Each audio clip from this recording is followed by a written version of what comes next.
Secondo lei quanto durerà? Spero poco perché è un'alleanza del c***o. Tutto è possibile in politica, per cui sì, è andata così. Questo è solo è una dittatura a tutti gli effetti. Io spero tanto, perché appunto è l'unica scelta che potevano fare. Insomma. Non penso niente perché ormai ci sono sorprese tutti i giorni. È fiducioso o spera che cada?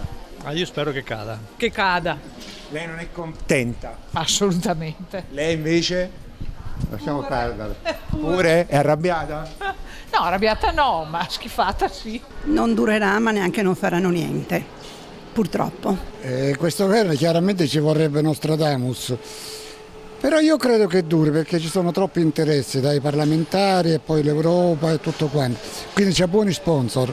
Certo, la natura umana è fatta di stolti, magari io sono tra quelli, però se non fanno gli imbecilli dura. Sono contro Salvini per la sua arroganza e per questo fatto di incitare gli altri a detestare questi poveri disgraziati. Spero che duri, perché per il bene dell'Italia e basta. Che si faccia la legislatura, senz'altro, spero proprio. Di Maio penso che sia un po' messo in disparte, Renzi sta dietro, ma penso che il regista è stato lui. Bisognava andare alle elezioni, direi che è uno scambio proprio di figurine.